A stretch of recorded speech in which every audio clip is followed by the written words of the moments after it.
औज़ुबिल्लाहि मिनश्शैतानिर्रजीम बिस्मिल्लाहिर्रहमानिर्रहीम इन्नल्लाह यामुरु बिल अदली वल एहसान। बेशक अल्लाह हुक्म देता है इंसाफ करने का और एहसान करने का। मैं हूं international palmist astrologer and advocate M.A. Shahzad Khan. आज का प्रोग्राम बहुत ही अहम है। यह ऐसे नहीं है कि जैसे मैं रोज कहता हूं बहुत अहम है, यह वाकई बड़ा अहम है कि इमरान खान जो है 5 जून को मैंने कहा हुआ है कि वो आ रहे हैं। अब उनकी 5 जून में रुकावट कौन डालना चाह रहा है कि इमरान खान ना आए। जब इमरान खान निकलने लगते हैं कोई ना कोई ऐसी शुरली आती है कि इमरान खान फिर रह जाते हैं। पहली बात याद करें, जब इमरान खान साहब को गिरफ्तार किया था तो मैंने कहा था कि जनाब वुकला हजरात को कहा था कि जनाब प्रोग्रामों में कहा था कि जनाब मेन अपील में जाना, बेल के लिए ना जाना। बेल के लिए गए तो फिर ठुक जाएंगे और केस आ जाएंगे। वही हुआ। अंडरस्टैंड। अब मैंने कहा हुआ है 3-4 महीने से बेशुमार चैनल्स पे भी कहा है कि खान साहब 5 जून को आ जाएंगे या तक आ जाएंगे। और आप देख लें हर जगह मीडिया पे ये चल रहा है कि खान साहब आ रहे हैं। अब तो नजम सेठी साहब ने भी कह दिया जी आ रहे हैं। इसका और बड़े बड़े और भी जो सीनियर्स हैं, जो जर्नलिस्ट हैं, सहाफी हैं, वो भी मानते हैं। लेकिन आज मैं कुछ और बात करने जा रहा हूं। प्रोग्राम अहम है, ये सुने। और मोदी की भी बात करूंगा। पहले तो इमरान खान साहब के हवाले से बताऊं। इमरान खान साहब का मैंने कहा था कि 30-31 को मैंने कहा था कि वो वीनस का ट्रांजिट है, मोहब्बत की देवी खान पे 100% है, पूरी दुनिया में है। इसमें तो कोई शक ही नहीं, दो राय ही नहीं है। पहले याद होगा KPK से एक जलसा निकला है और मैंने कहा ये संजरानी जा रहा है। मैं कहा संजरानी जाएगा तो खान बाहर आ जाएगा। बुशरा रियाज भट्टो साहबा लीड कर रही है, वहां लेके उनको ले गए रेड जोन में। दफा 144 भी लगी। मैंने पहली प्रोग्राम में कह दिया ये ठुक जाएंगे, सारे गलत कर रहे हैं। संजरानी चले जाते, बैठ जाते और वहां पे तफ्तीशी अफसर कहता जी खान साहब के अंदर कुछ ही नहीं निकला, क्लियर होते, वो बाहर आ जाते। लेकिन वो ठुकवा दिया गया। अब क्या है, आज आप हैरान होंगे कि M.A. शहजाद खान क्या बोल क्या रहे हैं। तो भाई मैं सच के लिए बोलूंगा और खड़ा होऊंगा, बिल्कुल। अब क्या हुआ, अब ये हुआ है, आपको याद होगा पिछले प्रोग्रामों में देखें कि अली मीन गंडापुर साहब निकले हुए इस्लामाबाद हाई कोर्ट के लिए जी, पिटीशन फाइल करने जी। घर गए जाके जी पेरोल पे निकाल दें। मैं इधर प्रोग्राम कर रहा हूं रोज। जनाब अदालत के पास इख्तियार नहीं है, कानूनी इख्तियार है ही नहीं कि वो पेरोल पे निकाले।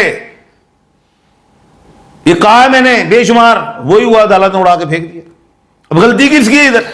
अली मीन की नहीं है ना, वो वकील तो नहीं है। बड़े बड़े जय्यद हमारे पास जो है आला वुकला हजरात हैं, भाई हैं मेरे सारे। ओ भाईजान, आपको हुकूमत के पास जाके लेके जानी है दरखास्त। मैंने पहले भी कहा था ये हुकूमत का काम है, हुकूमत ने पेरोल पे छोड़ना है। और पेरोल होता क्या है? ये होता है मेरी जान को इमरजेंसी। अब अल्लाह ना करे कोई बंदा मर गया, जेल में है, कोई किसी का कोई अजीज करीबी मर गया जी, पेरोल पे हुकूमत निकाल देती। बंदा खुद बीमार है जी, बड़ा शदीद, चलो जी निकाला जी। और भाई जंग थी, इमरजेंसी थी, आप हुकूमत के पास दरखास्त लाए। इतना बड़ा मामला बना हुआ है, खान साहब ने 100% आना था। अब ये हमारे वुकला साहबान हैं, मेरे बड़े अजीज हैं, समझ नहीं आई। हुकूमत के पास जाओ, वो चले गए उधर, हो गया, चलो ब्लंडर हो गया जी, कह लो गलती हो गई जी, कानूनी गलती कह लें या कह लें नहीं इल्म में आई। लेकिन मैं प्रोग्राम में तो बोल रहा था रेगुलर। अब अगली बात सुने, वो तो वुकला हजरात हैं, कोई नहीं भाई, वो संभाल लेंगे, सिस्टम को ठीक कर लें। अब तो नई कोई इमरजेंसी ढूंढनी पड़ेगी ना। अब ये 11 जून तक तो मैंने कहा था ये मोदी जो है ये पंगा कर सकता है। 18 मई को तो ये ट्रांजिट हो गया राहु केतु, इसकी उल्टी गिनती शुरू होगी मोदी की। मैं बाद में बात करता हूं भाई, अगली बात बड़ी अहम करने लगूं। अब ये जंग हुई, इंडिया को हमने करारा जवाब भी दिया, ठोका भी। मैंने पेशन गोई की थी, राफेल हम गिराएंगे, गिरे। मैंने कहा हफ्ते वाले दिन हम मारेंगे, हुआ। मैंने कहा, सारा कुछ कहा, एक एक पेशेंट गोई बिल्कुल हू बहू आई, उसमें कोई दो राय नहीं। अब जंग जीती किसने? ये मुल्क पाकिस्तान ने जीती है, ये अवाम ने जीती है, ये सोशल मीडिया ने जीती है, ये हमारे अदारों ने जीती है, ये हमारी फोर्सेस ने जीती है, ये हमारी अदालतों ने जीती है, ये सरकार ने जीती है। जंग जीत ली, क्रेडिट किसको है? पूरी कौम को है, तमाम फोर्सेस को है, बराबर का ही क्रेडिट है। अब इधर इमरान खान के लिए बात बन गई, 5 जून मैंने कहा, हर जगह तस्करे भी हो गए, खान आ रहे हैं, 190 मिलियन पाउंड वाला केस जो है वो लग नहीं रहा था, वो भी लग गया। मतलब यही होना, ग्रीन सिग्नल आ गया और टीवी पे भी चल पड़ा ये मामला। लेकिन अब मैं मुत्तजाद हूं इस बात से, फंस गया। मैंने तो पेशन गोई की हुई है, पेशन गोई तो होती है कि ये सुबह बारिश हो सकती है, नहीं हो सकती, अल्लाह के काम है। पेशन गोई तो मैंने 5 जून की हुई है, अभी भी की हुई है। अगर अभी भी ये टल जाए, वो यूट्यूबर्स जो बाहर के मुल्कों में बैठे हुए हैं, जो अपने व्यूअरशिप बढ़ा रहे हैं, पहले तो वो एंकर थे, उस वक्त तो रेटिंग बढ़ती थी, लेकिन अब वो छोड़ गए हैं मुल्क, और वहां पे देखते क्या है कि इमरान खान का चूरन बेचें। और भाई इमरान खान एक लीडर का नाम है, वो बैठा हुआ है अडियाला में और पूरी दुनिया में वो शोहरत रखता है। अब फिर मूव बनी हुई है कि खान को बाहर निकाला जाए। अब वो जो यूट्यूबर्स हैं, वो आपको पता है बड़े अपने आप को पढ़े लिखे समझते हैं कि जी हमसे अच्छा कोई बोल नहीं सकता, ज़हीन कोई नहीं है। मुझे तो ये नहीं समझ आ रही कि क्या इनको प्लांट किया गया, प्लांटेड है। जब ये जंग जीत ली अल्हम्दुलिल्लाह, तो अब वो कहते हैं ये तो आर्मी ने नहीं जीती, ये तो फजाइया ने जीती। ओ भाई, वो तो नेवी वाले भी तो इंतजार कर रहे थे, एडमिरल, तो वो आया ही नहीं। विक्रांत या विक्रम उनका बेड़ा, मैंने कहा वो आ जाए बहरुल काहिल से, बहरुल अरब में हम एडमिरल साहब जो है हमारे नवी साहब, वो भी ठोक देंगे। तो हमारा भी दिल दुखा है, नवी साहब का भी दुखा होगा कि इंडिया आया क्यों, हमने वो गर्क कर देना था, बहरुल हिंद भी कर देना था। तो ये जंग सारों ने जी। अब जंग होती कैसे है? वो एलओसी की पहले फायरिंग, फिर टैंक, मिसाइल मारे, फिर हमारे साइबर गया, फिर ड्रोन गए, फिर फजाइया जाती है। ये मिल के होती है जंग, और क्रेडिट सबको ही मिलता है। ये ऐसे, अब ये नहीं फजाइया ने किया जी, आर्मी ने। ओ भाई, वो चीफ ऑफ आर्मी स्टाफ हैं सबके। अब वो क्या है, जो बाहर बैठे हुए शहजादे, पता नहीं कहां कहां से जेन निकालते हैं। इधर इमरान खान साहब का बना हुआ टाइम, सोशल मीडिया हो, पीटीआई हो, तमाम सरकारी जमातें हो, सबका इल्हाक हो गया, एक सफ में खड़े होकर हमने जंग लड़ी और जीत गई। अब वहां पे वो तल रहे हैं, पकोड़े तल रहे हैं, अखबार के रख के बेच रहे हैं कि जी ये जंग। ओ भाई, इनका मकसद है कि पीटीआई की, इमरान खान की लड़ाई पीटीआई की दोबारा अदारों से हो, और इसमें स्टेक होल्डर भी होंगे, हो सकता प्लांटेड भी हो सकता और जमातें भी हो, ताकि इनकी लड़ाई और खान बाहर ना आए। और जब खान बाहर आएगा तो जो इस हुकूमत पे जिसको ज्यादा बेनिफिट है वो खुश होगा, वो खुश होगा। वो सियासतदान की बात हो रही है। तो लिहाजा 5 जून को खान आ रहा है, और खान के रास्ते में अगर हायल हुए तो याद रखना, ताड़ा चूरन नहीं हो विकना यूट्यूबरो। पूरी कौम ਨੂੰ पता लग गया है कि खान ਨੂੰ अंदर तुसी रखांदे हो, एक गल याद रखना। अब आते हैं मोदी की तरफ।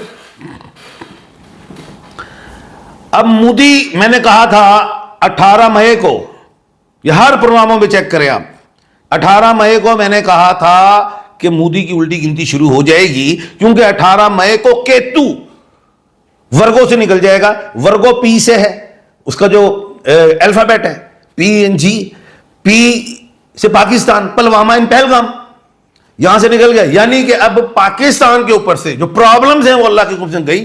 और लेकिन कहा था मोदी की उल्टी गिनती शुरू होगी, इंडिया की माशियत गिरेगी, राफेल गिरेंगे, ये सारा कुछ मैंने कहा हुआ था।